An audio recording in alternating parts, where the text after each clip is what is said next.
पश्चिमबंग कोलकाता थिबा खिदिरपुर श्री जगन्नाथ मंदिर उत्कलीय प्रवासी मानक पई द्वितीय श्रीक्षेत्र कहिले अतुक्ति हेबो नाही।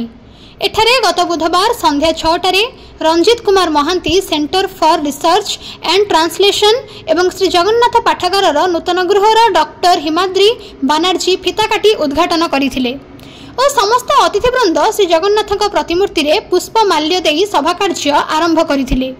श्री जगन्नाथ मंदिर सभापति श्रीजुक्त चंद्रशेखर पाणिग्राही सभार सभापतित्व करी तांकर स्वागत भाषण रखिथिले और अतिथि माने नूतन पाठागार को प्रवेश करी बहु भाषार पत्र पत्रिका को सामान्य पठन करी समक्ष दृष्टि आकर्षण करथिले।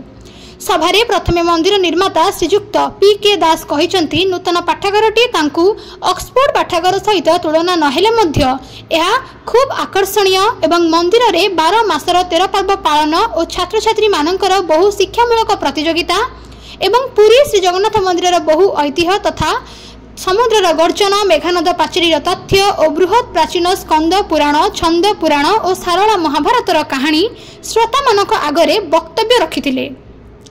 प्रोफेसर कृष्णचंद्र भूइया बंग और उत्कलर ऐतिह्य तथ्यर वक्तव्य खूब सुंदर भावे वर्णना करथिले। नीलचक्र अनुष्ठान सभापति श्रीजुक्त लक्ष्मीनारायण मल्लिक तांकर स्वागत भाषण में कालीघाटर शक्तिपीठ रे कौन पाई श्री जगन्नाथ स्नान पूर्णिमा दिन एक गुप्त पूजार व्यवस्था थाए और कौन पाई थरे दक्षिण कालीर बेश हुंती ताहा तांको भाषण में श्रोता माने खूब नीरवता सहित शुणी तांकर हाथताली रे सभागृह को प्रकंपित कराइथिले। अन्य एक अतिथि रेणुका रथ कहिसंती श्री जगन्नाथ श्रद्धालु बा भक्त माने श्री जगन्नाथ साहित्य संस्कृति चेतना और धर्म को बहुल भाव प्रचार प्रसार करने दरकार। अन्य एक बंगीय अतिथि डॉक्टर किशोर कृष्णा बानर्जी इंग्रेजी भाषा वक्तव्य रखी श्रोता मानकु मुग्ध कराई पारिथिले।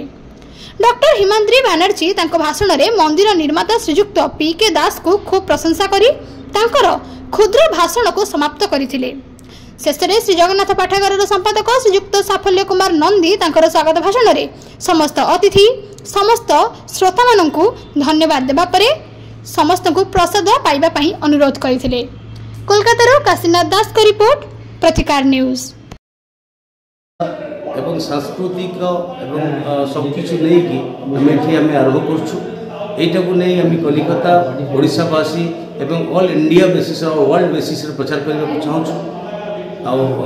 जगन्नाथ विषय जगन्नाथ जो नियमावली आम जो बही आज गोटे उद्घाटन करसु से विषय से बही सब डिटेल आम देचु तार डिटेल भी अच्छी आपड़ जापारे पढ़े पढ़ी जाणी समस्त ये करेंगे। जय जगन्नाथ मु प्रमोद कुमार जेना कहूँ जगन्नाथ को नहीं साहित्य भी रचना करा सबकि पाखे सीमित कथार अच्छी जो आरंभ से शेष आउ ओडिया भाषा तथा साहित्यर परिचय जदि कहुए वही तार भित्तिभूमि आर आज मंदिर रे जो छोटिया लाइब्रेरी तैयारी करागला रंजित कुमार महांती स्मृति उद्देश्य आउ रिसर्च फाउंडेशन यहाँ सतरे एक बड़ बृहत पदक्षेप यह द्वारा जगन्नाथ साहित्य संस्कृति प्रचार सहित अन्य रिसर्च कार्यक्रम भी हो पार जहाद्वारा आम ओडिया साहित्य आहरी विकास लाभ कर कथार अच्छी जेते अनुवाद हम जेते लोकों पाखे साहित्य पहुँचब सेते ही आम इतिहास ओनार नामे एटा नामित होइछे रिसर्च सेंटर। एखाने सर्वभाषाभाषी जत लोक आछे जत भाषाभाषी लोक आछे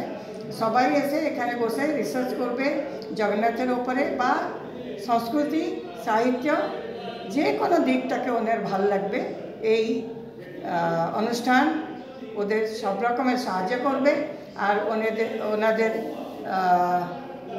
योगदानते